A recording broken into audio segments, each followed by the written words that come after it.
Kutsun siia ette Kristi Saare. Tere! Ma teeks kiire kontrolli, et saate sirutada, et tõstab käe, kes on mind kuskil enne kuulnud või näinud? Selline küsimus, et ma olen sellise ettevõtluse nagu Naisversite klubi asutaja. Küsimus jah, kas mul on majandusharidus? Ehk siis minu esimene õppetund on see, mida ma ise ka õppisin, et kõik asjad on täiesti õpitavad. Kui mina hakkasin investeerimise vastu huvi tundma, siis kui keegi oleks andnud mulle mingi nimekirja ette, et on mingid PE suhted ja mingid alfad ja igasugused muud asjad, mida arvutada, ma oleksin vaadanud nagu väga-väga tühja pilguga otsa. Sellepärast, et ma olin nagu enamik vist ülikoolis mingid sissejuhatavaid majandusaineid läbinud, millest räägitakse nõudluse pakkumiskõveratest ja siis neid joonistatakse, mille kasu praktilises elus ma siiamaani hetkel ei ole näinud, olles praeguseks ka ettevõtja. Aga praegu kõik asjad on õpitavad, ükskõik kui keerulised. Alustades sellest, et sa lähed loed kellegi blogi, vaatad kellegi YouTube'i videot, vaatad mingit internetiülikooli, mida iganes. Mina puutun väga palju just naistega kokku, kuna olen sellise organisatsiooniga seotud, siis minu kogemus just naistega on see, et nemad tahavad asju teha siis, kui kõik on selge. Ja probleem on see, et see võtab väga palju aega, et kõik asjad selgeks õppida. Ja eriti, kui me räägime äriideedeks, siis see aasta või 2, mis sa neid asju õpid, selle ajaga võib-olla see äriidee ei ole enam relevantne. Keegi teine on tulnud mingi parema asjaga välja, sul ise juba mingi hetk on hakanud tunduma, et ma ei tea, kas see on nüüd see hea idee. Et minu kogemus on see, et nagu mida pikemalt sa millegi peale mõtled ja analüüsid, siis tegelikult seda rohkem sa üldiselt hakkad ennast kahtlema. Et tekib nagu selline analüüsi halvatus, et kui sa võtad sellise paberi ette, kuhu plusse ja miinuseid on vaja kirjutada, siis igaüks suudab neid miinuseid välja mõelda, eks ju. Et kui me võtame kõik need suured levinud ärid, kas või see Taxify, mis siin välja toodi, eks ju, kui sa paberil nagu hakkad miinuseid joonistama, et nagu mis mõttes, et sa lähed öösel taksojuhtidele akna peale koputama, et tule nagu kasuta minu äppi. Loogiliselt võttes nagu keegi ette ei usuks ja sa ei suuda seda ette ära analüüsida. Et kõik, mida vaja õppida, saab õppida ja kõik ei pea ära õppima ise. Lihtsalt sellepärast, et maailmas on väga palju asju, mille õppimisena see tõenäoliselt lihtsalt ei jõua ajaliselt ja seetõttu tasub otsida endale mõttekaaslased. Kui mina hakkasin investeerimisega tegelema, siis mul kohe alguses tekkiski see küsimus, et see ei saa olla nii, et ma nagu olen siin selline üksik naine investeerimisüritusel, et kindlasti kuskil on nagu need teised naised ka. Ja taaskord mu kogemus näitab, et naised on kuidagi hästi peidus, et nad teevad igasuguseid asju, aga nad kellelegi teisele väga sellest ei räägi. Ja kui sa kellelegi ei räägi, siis neid mõttekaaslasi, kellega koos asju teha või kellega ettevõtet luua, või mida iganes on suhteliselt raske. Üks aasta käis meil Naisversite klubi aastakonverentsil Kris Soonik rääkimas ja tema sõnastas minu meelest ideaalselt ära eestlaste müügitaktika. Selline sõnapaar nagu agressiivne ootamine.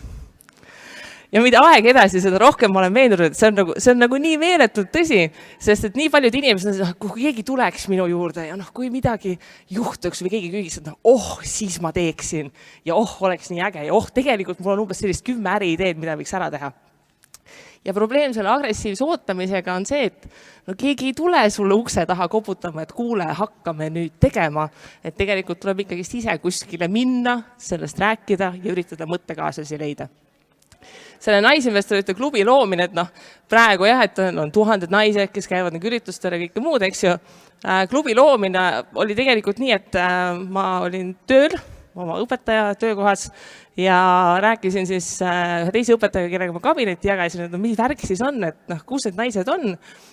Postitasin ühte Facebooki gruppi nagu teema, et kuulge, mis värk on ja naised andsid tagasi, et nagu tahaks küll, aga väga ei julge. Ja siis ma mõtlesin, et okei, et nagu teeme ära. 5 minutit selleks panna Facebooki grupp kokku ja panime kohe kirja, et mis siin venitada, et saame 2 nädala pärast kokku ja hakkame tegema.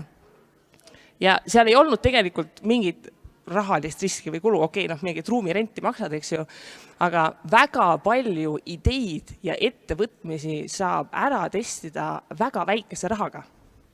Et sageli on tunne, et ma pean tegema midagi väga suurt ja keerulist ja ta peab olema nagu väga valmis selleks, et keegi teda ostab.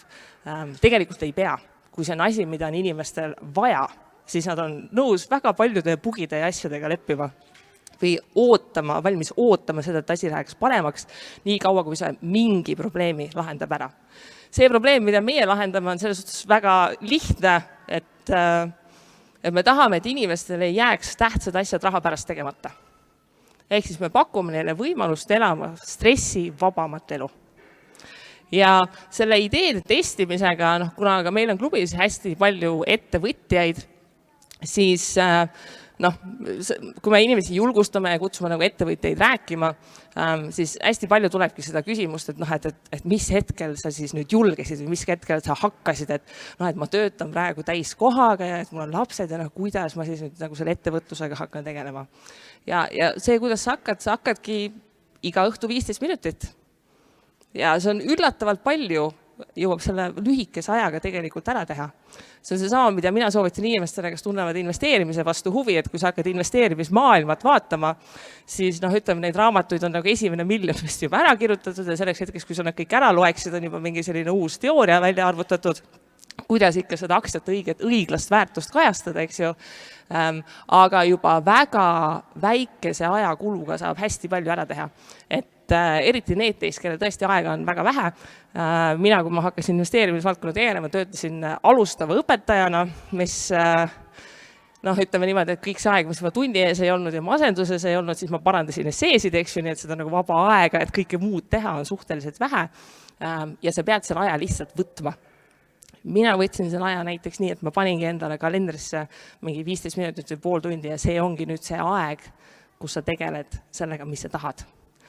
Sellepärast, et hästi lihtne on edasi lükata, et neid asju, mida sa pead tegema igapäevaselt, on ju väga palju. Pead käima poes ja kellegagi kokku saama ja mingit asja ajama ja ma ei tea, kuskil lõhkeb toru ja see nimekiri asjadest, mida tuleb nii teha, see kogu aeg ühest otsast täieneb. Ja selleks, et oma ettevõtte või kire või unistusega tegeleda, kui sina seda aega ei võta, siis ega keegi ei tule ja ütle sulle, et palun, et nüüd on see sinu vaba aeg, kus sa võid teha mida iganes. Et see aeg tuleb endale tegelikult sunniviisiliselt võtta.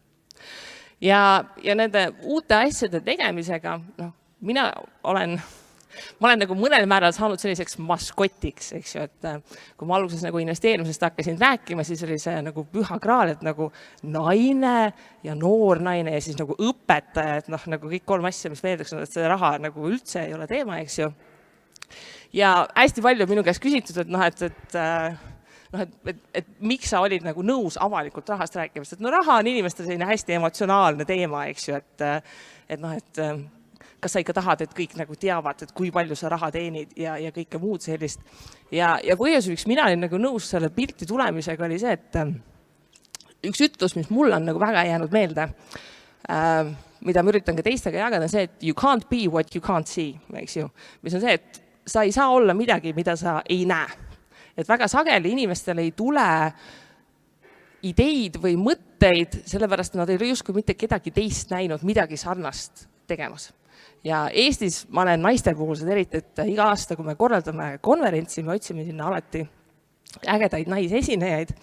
Ja kuigi nagu kõik konverentsi korraldajad kurdavad, et neid naisi ei saa kuidagi esinema, siis mul nagu iga aasta on konverents ainult naisesinejatest ja ma alati muretsen, keda ma pean välja jätma, sellepärast, et neid ägedaid ideid ja ägedaid inimesi on hästi palju. Ja selleks, et teised inimesed teaksid, mida sa teed, tuleb sellest rääkida. Ja selleks, et need mõttekaaslased, kellel on sarnane äriidee või mõte sinuni jõuaksid, nad peaksid olema kuskilt kuulnud, et mida sa tegelikult teed. Et nagu ma aru saan, siis paljud, kes nagu alguses ka ajujahile ideid pitchivad, eks ju, teevad seda üksinda või et ei ole nagu tiimi olemas. Aga siis nagu tasubki mõelda, et aga kust see tiim tulla võiks, kui sa ei ole mitte kellelegi oma ideest rääkinud? Et kas kõik sinu sõbrad, tuttavad, kes võiksid olla mõttekaaslased ja toetajad, kas nemad nagu tegelikult teavad, et sul on selline idee, et nad tahaksid sind aidata ja et nad võiksid näiteks sinuga koos midagi teha. Et see, et kui see idee ongi kuskil vaikselt kapis, peidus, et mul on selline hea idee, siis kui sa ise sellest kellelegi teisele ei räägi, siis ei saagi sellest ideest ju tegelikult midagi kasvada. Ja võib-olla üks selline viimane asi, nagu mida mina olen aastate jooksul just nagu ka hästi palju naistega suheldes õppinud. Ja ma siinkohal nagu oponeeriks sellele ideele, et eraldi naisteüritused, eraldi meesteüritused. Mul oleks väga hea meel, kui MTÜ Naisinvestorite klubi võiks laiali saata. Meil on põhikirjaline eesmärk, et kui me oleme saavutanud enam-vähem võrdsuse, sellise vaieldava võrdsuse meeste ja naiste esindatuse koha pealt, et siis võiks tegelikult nagu saata laiali. Mis te arvate, mis tempoga me hetkel sinna suunas liigume? Et alla 100 aasta, üle 100 aasta? Selle aasta Äripäeva rikaste top 500 oli 35 naist. See on 9%. See on minu meelest kõige kõrgem, mis ta on läbi aastat olnud. Kui me umbes sellise tempoga liigume, siis mingi 2200 midagi 70, et umbes siis me võiksime jõuda sellisesse enam-vähem 50-50 olukorda. Et kui me Eestis räägime palgalõhest, siis investeerimislõhe on nagu meeletult palju suurem, et investorite hulgas naisi on siin julgelt 10-15% enam-vähem, eks ju. Ja see idee, mida ma tahaks teile edasi anda, on, et kui me tahame seda, et meil on endal mingid unistused või mõtted või äriideed, et milliseks maailm võib saada, siis ega kui ise ära ei tee, siis ei tasu loota selle peale, et keegi teine tuleb ja teeb ära. Et kui teie valdkond on mis iganes, et inimesed tahaksid tervislikumalt elada, paremat transporti, kvaliteetsemat toitu, et naised oleksid ka rikkad, siis selleks, et need ideed saaksid ära tehtud, tuleb ise otsast hakata tegelema. Ja kui sa räägid sellest, siis tulevad need mõttekaaslased, äripartnerid, see idee, mis sul võib alguses olla, võib aastate jooksul väga palju muutuda, et see, mis mina panin 5 aastat tagasi kirja, et milline võiks olla see klubi roll või idee, on praeguseks väga palju muutunud just lihtsalt sellepärast, et teised naised on tulnud oma heade ideede ja mõtetega, et panustada. Ja eesmärkide koha pealt ka, mina vaatan lihtsalt sellisest professionaalsest huvist seda investorite ja rikaste edetabelite, igasuguseid muid edetabeleid, et eesmärk tuleb ikka suur panna. Et kui praegu see tempo võiks olla kuskil 2200 midagi, siis ma mõtlesin, et nagu oleme optimistlikud, et teeks ikka mingi 20-30 aastaga ära, et mul on väike tütar, et ma tahaks, et tal võiks küll olla nagu 50-50 idee, et näiteks rikaste edetabelisse jõuda. Et kui teie ka enda äriideid tulete siia täna pitchima, siis mina ootaks eelkõige selliseid suuri ideid, et ei tasu endale väikseid eesmärke panna, sest et väikeste eesmärkide täitmine tekitab vähe sellist positiivset stressi. Tuleb panna suured eesmärgid, et siis on võimalik ennast üllatada sellega, et kui palju tegelikult tehtud saab. Et mina loodan, et siis teie äriideed kõik on suured, maailma vallutavad ja võib-olla isegi kui siin ajujahist nagu Taxify juhtumisi ei võida, siis kuuleme 5 aastat hiljem, et maailm sai ikkagi ära vallutatud. Aga mina võtaksin sellega kokku ja soovin teile siis kõikidele edu. Aitäh!